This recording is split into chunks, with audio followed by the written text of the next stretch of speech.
my dad running from the cops comes sliding in. He'd go take my car and go drive it. I didn't grow up in this, wasn't raised in it, any of that. I just found a love for it. Welcome to the DownShifting podcast. The stories behind the machines, the people, and the roads that connect them. Thank you very much for doing this. Absolutely. It's a pleasure to be here, man. It's an honor for me. So, Billy Williams, I have known you since we just talked about this. I was about 13 or 14 years old. Yes, sir. You grew up in Dallas, right?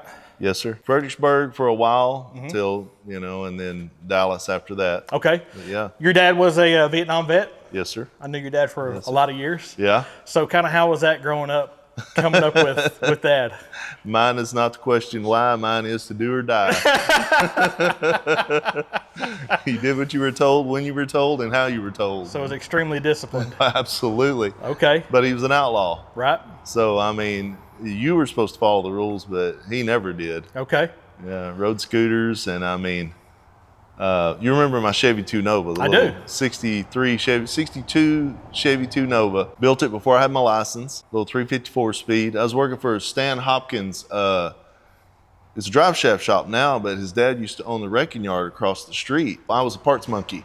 Okay. So I would go pull parts, and I scammed me a Muncie 4-speed out of a Corvette and some odds and ends and put this Chevy 2 together. My dad running from the cops comes sliding in. He'd go take my car and go drive it. I didn't have a license yet. So go out and drive it, come running in there, sliding in the gate, shut the gate, and they'd go driving by the house. He couldn't catch it, playing around. But yeah, he was a card. Wasn't a big time mechanic. I didn't grow up in this, wasn't raised in it, any of that. I just found a love for it. Okay. So kind of when did that start? Well, I can remember my earliest. It's like your first love when you see stars and butterflies and hearts and shit. A red and white 55 drove by going the other way. And I remember turning around the seat, and I mean, I was hooked. I mean, she was the most beautiful thing I'd ever seen. And that's what hooked me. But my dad had a ceramic tile and marble business. My grandfather was in the horse business, and I had no interest in either. I did what I had to do to keep the peace, but I had, I think, 18 or 20 cars before I ever got a driver's license. Wow. Dragging them in and out of the backyard over in Pleasant Grove. Yeah. And we had a big, deep lot. I had cars stacked back there. And I mean, some neat stuff it's neat stuff now. Back then, they weren't that rare. They were just beaters, but as a kid, I had them, they were mine. That's cool. But, yeah. As that developed, how did that work into the whole Chevy 2 thing? So before you had a license, did you build that and get it running? Yeah, I went down. I helped out with the horse ranch, my grandfather down in Fredericksburg. I'd go down there for summers and go to school a year or two. Weird thing, I grew up thinking my stepmom was my biological mom. Okay. Not knowing she wasn't. So we didn't have a great relationship. So I'd go stay with my grandfather. I was the only boy, so I just did what I was told. Went down there, but when I come back, my dad had sold all my cars. Everything in the backyard was gone. I was pissed. I mean, I was a kid and I was, I knew my place, but I was mad. And I think he'd saved some of the money from selling my cars. Okay. Because Riley Wrecking Yard across from the old Riley High School. Yeah. That's who bought all my cars because they were still there. Made me so mad because he had them separated in a separate little area. Like, these are not to crush. Right. That's all my cars. Look, a lot of good cars. Yeah, I know. Boy, it made me so mad. But we ended up buying the Chevy 2, just a shell. It was an old drag car. Okay. Not street legal. They'd gutted it, wiring, everything just gutted. And he drug it up. I think he thought it was so far down the road that I'd never get it going. It was kind of a pacifier, just here, peace offering, leave me alone, work on this. Gotcha. Man, I drug home an old station wagon that had everything complete, gutted everything out, stuck the call in the car, got it back going. Okay. I brought home, at the time they weren't worth anything, a 69 or 70 Chevy pickup, short step side. They weren't worth anything. Right. It had a badass little 350 in it, so I jerked it out, put the Muncie that I got out of the wrecking yard in it, had the car running in no time. Oh, that's awesome. Russell, my buddy, we've been friends since 13, 14 years old. Catholic private school together. We didn't have a license, and I'm trying to build this Chevy 2. Well, anybody that knows Chevy 2s with the crappy original front ends, you have to have a oil pan that either hooks around the steering rod or a front sump oil pan, which I didn't have the front sump, and they were impossible to find back then. So you had to buy the racing pan. It's a lot of money. Finally saved up the money. We didn't have anybody to take us to super shops up on Buckner when it was up there, you know, north of I-30 back in the day. And we're in high school, but all we got is Russell's moped. He still got it. And it was right when the helmet law started. So man, we looked like Dumb and Dumber before it was a thing. We're riding up here on this moped like, God, I hope nobody sees us, you know, riding up here. We're trying to get my car going so we have something cool to drive. You know, we can be cool kids, not dorks riding a moped. We're riding up here with helmets on. And I mean, just to go buy this oil pan. So we buy it, and I've got this oil pan. I can't handle the box, so I've just got the oil pan under my arm. And I'm hanging on to my buddy, a couple of, you know, riding up. We pull up to the stop sign, just 30 miles an hour, wide open, trying to get back, you know, back to my house. Yeah. It wasn't even a shop, it was out in the backyard. Right. But 4 girls from school pull up next to us in this Nova. And we're sitting here trying not to make eye contact with anybody. And we hear a bunch of laughing and can't help looking. It was so humiliating. It was horrible. But it was on the way to get my these girls were laughing at us. It was like, God, man. I'd love to hear their side of the story. Oh, man. But rode on home, and we were so poor that, I mean, no money, you know, to put into this car. We light a bonfire out in the backyard just to have light so we could work on this car. And the tornado come through with the tree. Yeah. We didn't have anywhere to pull the motor and pull motors back there. So we were makeshifting 4x4s and nearly getting killed and everything else. And 'cause my dad wasn't into this. Nobody was helping us do anything. Yeah. Russell's my buddy, man. He was an A+ good friend, you know, right there. And we were building his car too. He had a little Triumph GT6. Okay. But we're building the Chevy 2, and a tornado came through Dallas and laid a tree over, which was great because then I had somewhere to pull a car under to pull a motor. Well, I'd pull it and it would lean down, you know, it'd winch it down, so we stuck a post under it. Well, the wind blew one day and it lifted up and the post fell and knocked a big dent in my damn car. So we had to wire it around the tree so that when the wind blew, the post would lift up. We made it happen. Oh, that's awesome. But yeah, that was my first real hot rod. I had a bunch of cars that ran and drove just beaters, but that was my first real hot rod, was that Chevy 2 Nova. Okay. Kind of fast forward a little bit. When I heard about the Billy Williams reputation, you were driving a 57 Chevy with a 400 small block? Yeah. Okay. Yeah. Kind of take us down that rabbit hole. That I bought from another longtime friend of mine, Paul Smith. One of the craziest drag racers I've ever met. It's Paul. He's a nut. And I'm a whole nother deal there, but he had this car sitting out behind his house. I paid it out, and I can't remember. I think it was $2,000 back then. I always wanted a 55 because I still had that 55 in the back of my head that I saw early on. Couldn't find one I could afford. They were high back then. Right. So this 57 150 series, sitting out in this backyard, I buy it, I pay it out. I pay way too much for it. It's the only way you could buy anything if you didn't, you know, paid it out. I worked at Blaine's Motor Supply. So it wasn't exactly the best way to do things, but whenever motors were coming through, we'd tear them down. You'd check them out, and if they were junk, you know, you'd throw them in the scrap. Well, a 400 small block came through, a little forged piston motor that was pretty nice, that had a loose rod in it. So it didn't make it. Somehow it ended up in the junk pile.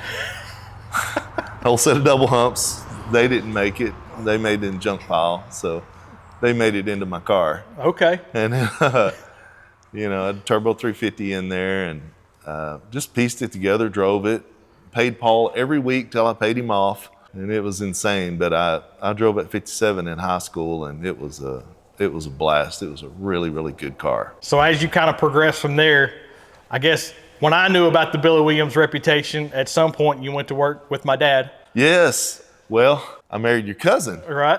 He wouldn't hire me when I worked for you. Whenever I was married to your cousin, he was your family, so you were off limits. He didn't want no family crap getting mixed up in. Right. So when we got divorced, he asked me to come to work. He hired me on. Okay. And I tell you, he was good to me. Your dad was really good to me. He taught me so much about being a man, living life, being a good uncle, let me say. Right. Not really a father figure, because he didn't get that involved, but he was a good uncle type. He would. Okay. You shouldn't do that. You're probably going to do it anyway, but you shouldn't. But his expectations of what I could do is what helped a lot. Okay. Your dad was really good to me in that. Okay. As far as he put me on adjusting cam followers on a 400 Cummins big cam motor. I don't have any idea what I was doing in there, but told me what to do, and expected me to get it done. Don't put my motor up, and he would, don't screw everything up. And Turn you loose. Yeah, here, get it done. And he was awesome, though. He just carried himself so high. Right. The way he was to be admired. He was a good dude. Like I say, I don't know how everybody else feels about him, but I really liked the dude. I admired the dude, and he was great to me. He was great. Well, you taught me a lot through that era too, so don't get it twisted. I think it kind of, it trickled through, but yeah. One of the things that sticks out in my mind that I always think about, and this kind of leads to a question that I had, is where in the hell did you learn your work ethic? Because I remember I had never seen it before, where you would come to work and you would be there, whatever time, 7:30, 8 o'clock in the morning, twist wrenches on semis all day, mount tires, brake tire, whatever it was. Yeah. And at 4 or 5 o'clock when you left, you would go hit the gym. And I was like, that's a different, as a kid, you didn't see that. Where in the hell did that come from? Yeah.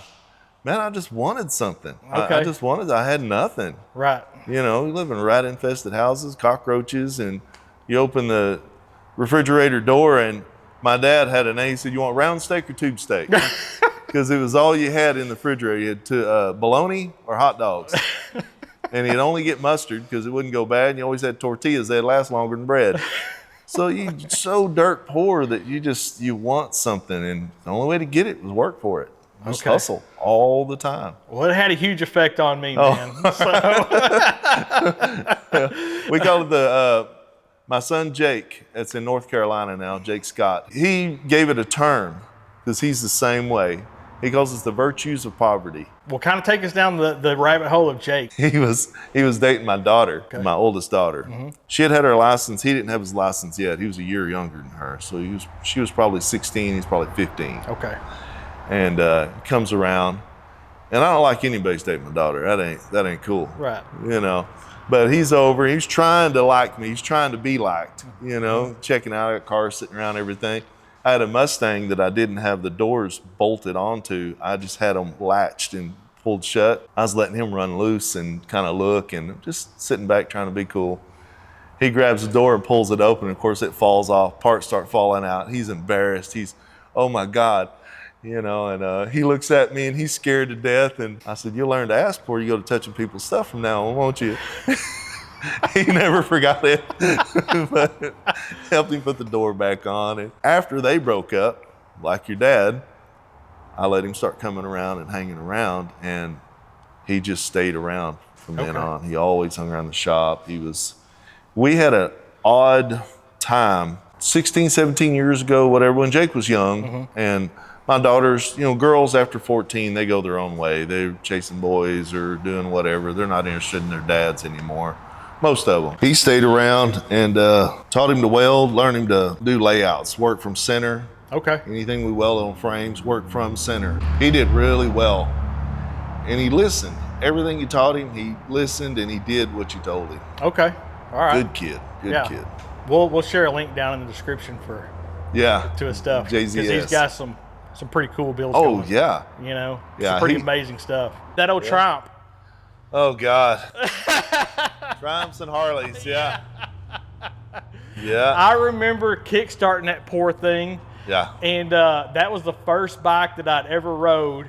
And for whatever reason, there was a charity ride in the West End. Yeah. And a bunch of your dad's buddies were going. They were like, "Well, come with us," because I had the bike. Yep. And I was scared to death to get on the highway. I was probably like 15, maybe 16 Yeah. years old. Yeah. And like they all just blasted and left me. But it was cool because they knew what they were doing, because kind of that expectation Pushy, thing. yeah. And, you know, I wind through downtown on it. And when I pull up to the West End, they're all there in that main parking lot as you head towards Dallas out. And they're all like out there, yeah, he made it. You know, like he's not dead.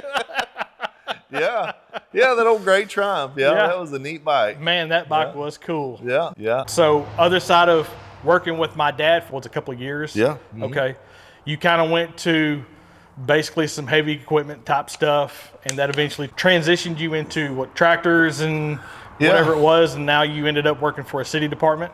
Yeah, yeah. Well, I worked on tractors, you know, for Landmark equipment. Back in the day, it was called Ben Griffin Ford Tractor in Dallas here. Then a guy named Mike Lyle bought it, and great guy. I mean, you're talking about another guy that was pivotal in my growth. Went to work for Mike Lyle at Landmark Equipment, working on tractors, heavy equipment. They sent me to school, helped me understand hydraulics a lot better and design and layout, and it was fantastic. Expectations. People having high expectations of me, and thank God for it, has grown me more than anything. Okay. It's not specific teaching.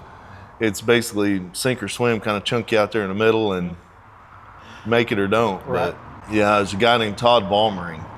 He just passed a little while back. He was one of the biggest mentors I'd ever had. It's when I became service manager there at the tractor dealership.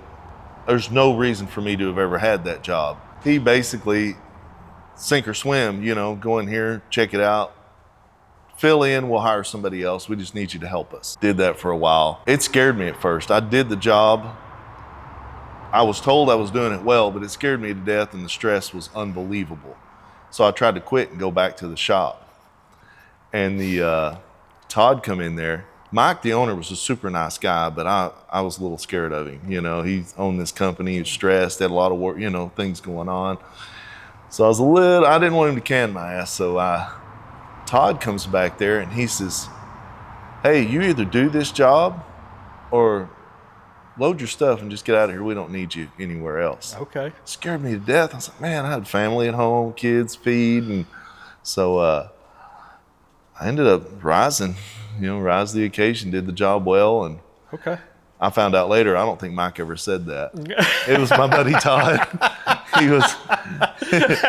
was making me, you know, he lit the fire, you know. Yeah. I've had good men around me that it may not have been out of kindness, but high expectations, I think, yield high results. And Right. these guys just have always had high expectations. And that's been the best thing, is men, they're willing to put up with me and just give me a minute, you know. Right. To Well, and here's such a common thread in the car world that, like, I meet so many people, and this is kind of the reason why I wanted to do a lot of this, is the reality is you probably never would have been there or gotten that chance if you wouldn't have been learning so early on in the mechanic world and what and how to do it, you know? Well, I've tried other things. My first wife was a little embarrassed about me being a mechanic.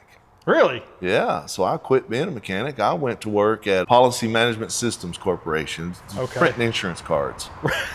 And a damn building off Coit and 75 in Dallas. Okay. I didn't belong there. Yeah. You know, it's not, you know. So I had a Mustang at the time. And the greatest joy I had was I'd park on the top of the parking garage, and where I had to work, the floor I worked on, I could look out and see my car. Okay. So I was like, just look at it like, baby, I'm coming, you know, as soon as I can and get out of here. But I had a 4-speed in it, so I jerk it down in second, and I damn near drifted around every turn I could going up that parking garage. Set off alarms, early alarm days when it was, you know, the old school, you know, shit. I had them all flared up. But that was the biggest joy. It was going up and then coming down and getting out of there in the evening. Oh, that is awesome. But I did that. We weren't married no time. What was it, a year maybe? Maybe, yeah. Maybe a year. It was I mean, a very it's a short blip. time. Yeah. Once that was done, I quit that job so fast. All right, so then that gets you to City of Dallas? Yeah, the city of Dallas. You know, it was a weird time when I had to stop playing with cars because I just flat couldn't afford to. Right. You got 3 kids at home. You've got, you know, your wife staying home taking care of the kids, Right. mortgage. And I moved out here. I lived out here in Edgewood commuted back and forth to Dallas because I couldn't afford good schools for the kids. I didn't want them going to the Dallas schools. Right. So I stayed out here, and I just suffered driving 3 hours a day back and forth. Yeah. Okay. All right. So 3 hours a day, and it just, I couldn't do much for a long time, but I always tried. And I had that blue Model A coupe Yes. that I bought from Damon in high school. Yeah. I'd had this dang car, I'd been dragging it around forever. Ended up just gathering parts and trying to piece it together over 20 years. And funny thing is, Damon's got it back now, and he's driving it. Yeah, he's driving it. Such That a car, cool car, man. Yeah. Yeah, it came from a guy, actually, it was drag raced in the early 70s, late 60s, early 70s, a guy named Paul Hubbard. They called him Cookie Hubbard, or Paul Cookie Hubbard is what I'd heard him, the story.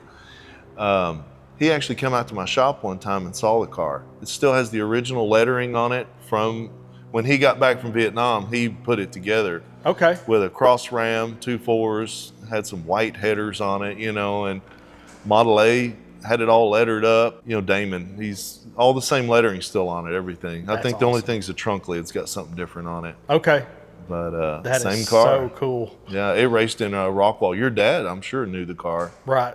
Through that era. Okay. You were the first person that I ever had seen do this, and you were always buying, trading, selling. You had a 64, right? Oh, the Ford truck. Yeah. It had every motor in the world in it. I was going to say, I think at that time it had a big block Olds in it, right? Yeah. Okay, Yeah. big block Olds with a 400? Yeah. Okay, yeah. So kind of take me down the rabbit hole of that truck, because, Okay. dude, me and you rolled the wheels off of that truck Oh, for man. a while. And I mean, for the day, I tried to outrun everybody on the road in that thing. If I couldn't do it on the short run, I'd do it on the big end. We'd get them somehow. Yeah. But yeah, it was a different time. But yeah, it was a 64 Ford pickup that my dad had all the way back as long as I can remember. I learned to drive in it. And I think it was 6-cylinder, 3 on the tree back then. I misunderstood that truck. He had it my entire life, up through my teen years, up so far. A.W. Tackett did the front clip on it. Okay, So it yeah. had a 79 Ford twin I-beam disc brake front end with power steering and all that. The 64 has the straight axle. It was last year, the straight axle front end on the Ford. So it drove pretty good. It had a later model 9-inch under it, which, and it was short wheelbase, short wide. And just a fun little truck, but it wasn't nothing really special. But the thing that made it special is my dad would blow Ford motors up like they were just, because he beat them. He beat them hard. Yeah. And go through them. He acquired a Oldsmobile that was brand new. And I put the motor in for him, made the motor mounts out in the backyard, and put this Olds in and drove it forever. That was the first Oldsmobile motors, 350 Olds. He blew it up right away, Okay. lasted a little while. So then I put a 455 Buick in it out of a big 225 Electra. Okay. Big ass giant car. And that one lived a long time. And it was a beast with that motor. The torque was unreal. Because it was a Ford with an Oldsmobile motor, we call it a Fordsmobile. I drove it that way for a while. So then when it got the Buick motor, we just called it Buford. Okay. All right. And I never got to, because it had several other motors in it. Fords and back to Oldsmobiles and all over the place. Olds was my favorite in it. Right. But I always wanted to put a Mopar motor in it, call it a Mofo. But I never got there, with that one.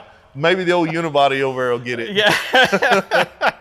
But whenever I was working out there with you and we were beating up on it, I had a 455 Oldsmobile in it. Yeah. The worst thing I can remember when you and me were messing with that truck, I had it in your dad's shop, because he would let me work on stuff after hours as long as I did my work. Right. I could Don't leave a mess. go crazy. Yeah, that was always the number one rule for us. Don't leave a mess behind. Oh, man. And it was so great. I was the first shop I ever got to work in that had real tools and equipment, and I Right. could get it on. Yeah. 'Cause nobody I knew was doing this. There wasn't a community. It wasn't the internet. You didn't link up. You didn't watch other people's stuff. You just You went to the figured it street out. races and sat at a street corner, and hopefully you met somebody. Yeah, That yeah. was the rules. But it was about going fast there, not building something. Right. It's a weird thing, doing this kind of stuff. There Right. wasn't Well, the a restoration community. thing has grown so much. Y'all, The quality, like I say, the standard is so high now Yeah. that cars like this right here, thing of the past. Right. Little Yeah. Bondo buggy. Yeah. You know. Easter egg paint jobs. Yeah. But no, that old Ford truck had a 455 in it. Remember, I was working on it one night, and I'll put a new transmission in it. Okay. Put a new turbo 400 in it. And I leaned back when I was putting in the rear transmission bolts. I guess I had steel linkage on it, so I didn't like cable linkage. And I bent it. Didn't realize it at the time. Tightened everything up. You and me, were you in the truck with me when I dropped it off in that ditch, nose up? Yeah. Okay. Yeah. I think we were both in there. Yeah. You had to get a tractor and pull me out. Pull it out. It had just rained, thankfully, so everything was muddy and wet. Yeah. Got it fired up. Test drive, of course, to the floor. Right. Yeah. Back out of the shop, drop it down. I had that big 8-ball shifter on there and pulled it down. I was just going to say, I remember the 8-ball shifter on the column. It was so cool.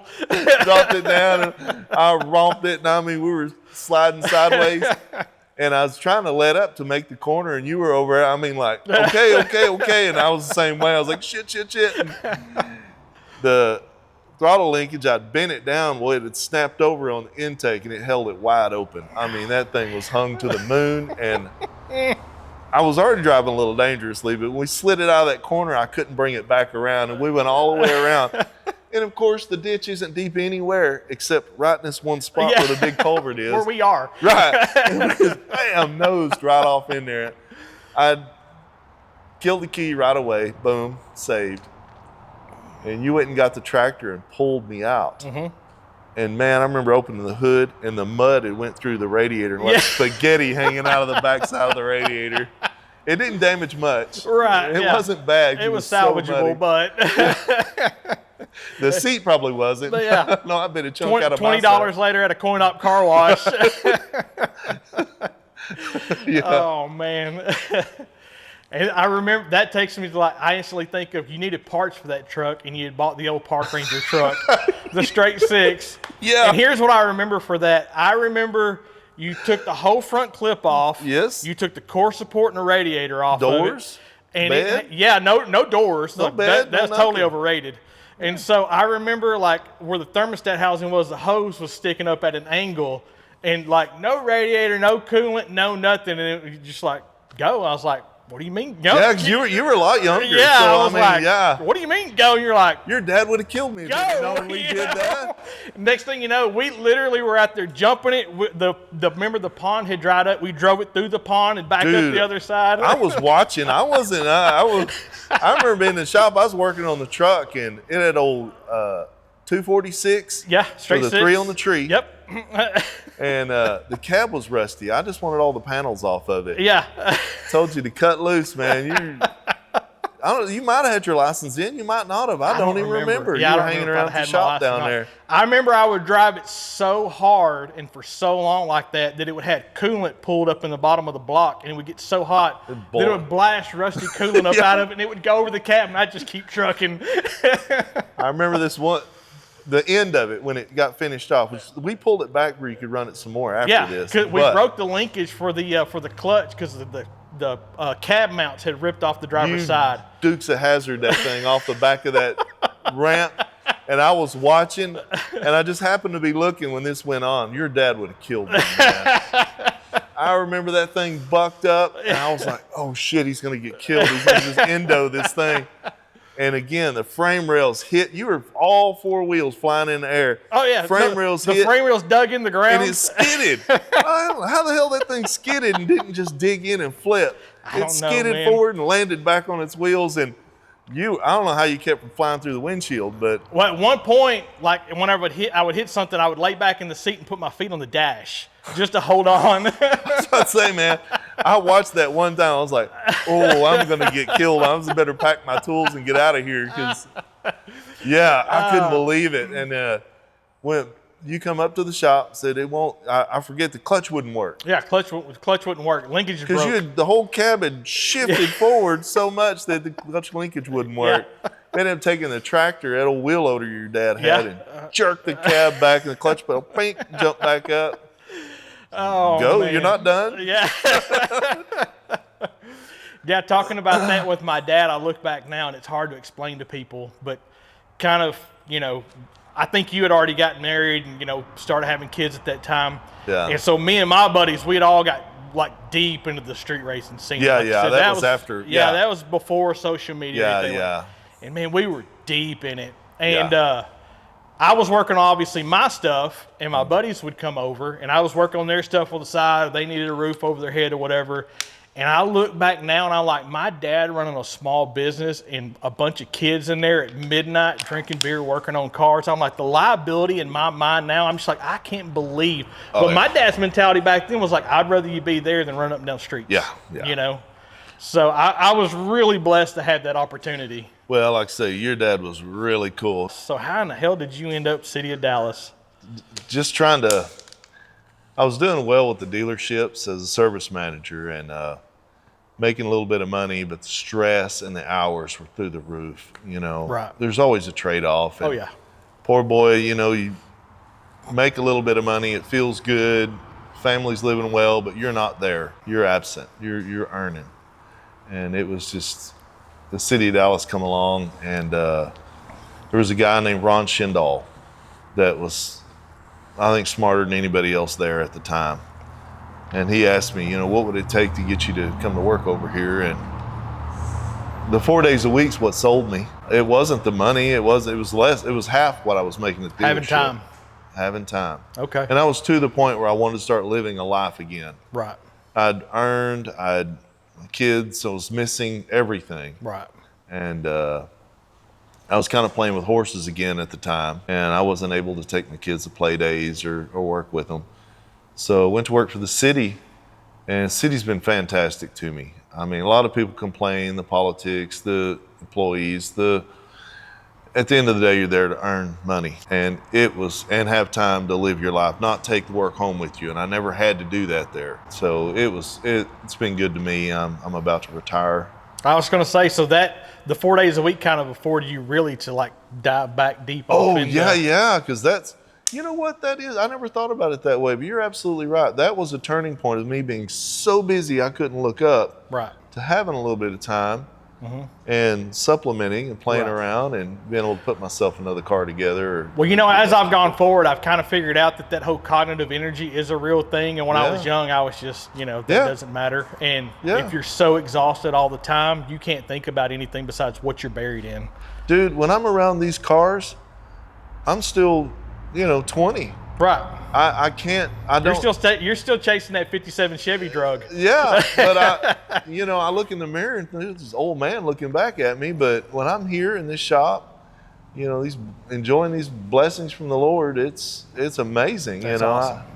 This is the kid that was in Pleasant Grove, going to Spruce High School, Knife and Gun Club down there, just trying to survive. Would have thought I was a millionaire today. Oh yeah. Just couldn't even imagine. Right. Would think, wow, this guy has it all. That's awesome. And I try to keep that in mind, these young guys that come in here and help Right. them out, try to mentor them and That's cool. help them along the way. Well, just trying to be the guy I never had. Sure. Yeah. Or the guy like your dad was, or Right. some of these other people have been to me. Yeah. So with that, like you just said, you're kind of heading towards retirement. So how does that feel at this point?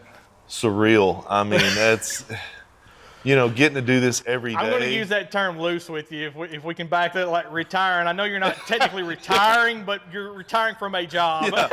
Yeah, I'm definitely looking forward to working harder than I've ever worked ever in my life. I'm looking forward to that for sure, because it's all for me now. Yeah. So, And, because man. we were just looking at some of the photos of your house, and man, the Yeah. last time I seen it from Yeah. like a year and a half ago to what you've done now, you've been Well, grinding. I try to stay debt free. That's a big thing for me is Right. pay as I go. Yeah. And I mean, I spend it all, but No issues there. yeah, no, I'm a child when it comes. I make some poor financial decisions, that's for sure. But I love playing with these cars. And my wife the other day was telling me, she says, I think you might want to thin down a little bit. You're getting a lot around here. I said, no, babe. I said, we're probably 8, maybe 10. And then I think when she got to 18, I told her, stop counting. Just quit, stop. No. The kind of reality, I thought I better go ahead and. Yeah, thin her out a little bit. Yeah. So what's the next chapter after retirement, man? What's the plan? Well, like I say, I'm retiring within probably a few months, and I'm gonna sit down here and work till I can't see straight. When it, Build tri-5s with big blocks in them. yeah, try 5 pickups. That's my favorites. That's my favorite year ranges. Right. And when I get tired, I'm gonna get under my big fan and take me a nap in my chair. That's and cool. then get back up and get it some more. Hang out with my friends more. Right. They always. A friend told me, he said, to have a good friend is to be a good friend. Okay. And I try to keep that in mind, and I try to go and visit my friends and hang out with them and help them with whatever they've got going on, or just put a break in their day, because Right. I know what it's like to get caught up where you're just monotonous and a project stalls. Right. And that's your happiness. It shouldn't bring you depression, or it shouldn't make you sad. Right. So I'll go light a fire and help them get it pushed, to a level to where they feel good about it again. And then I'll run off down the road, go do it somewhere else, help somebody else. Yeah. Because I just feel that way every day. I can just grind on my stuff always. Right. I love it. Yeah, because you got a couple of guys for 45 years now, Damon and Russell. Jamin Bird and Russell Turner. Right. Yeah. Us three have been running around since high school together. And we were 14, 15 years old when we met. And we've been buddies ever since. That's and awesome. Leading each other and helping each other, and just A lot of different chapters points. in life there. Oh yeah, a lot. And the cars were a constant, but these guys, they're gold. I appreciate them more than they'd ever know. And That's too cool. They're really solid people. A lot of other people too. Right. A lot of friends. I've been blessed when it comes to, you have friends, you have acquaintances, but I've got a lot of good friends. Right. A lot. You turned me on to a phrase, and this has been a lot of years ago, but when you ask about somebody and their quality, and I mean like solid quality, and that statement that you said of, I would rob a bank with them, I'm like, that's the stamp. Yeah. Yeah. Because they ain't talking. Right, yeah. My dad used to always say, he said, any 3 people can keep a secret as long as you kill 2 of them. There you go. But if you got people you don't have to, deal with like that, that's good. Absolutely. Yeah. Well, man, you have had a massive impact on my car journey. I don't even know if I would have a car journey without kind of meeting you and where that got me. Well, I'm sorry about that. No, man, it's been a hell of a ride. I've been through a lot of cars and a lot of bikes. Yeah. Well, man, with that, I'm going to let you have a day. I cannot thank you enough for doing this. Hey, thank you. Yes, I sir. appreciate it. Absolutely.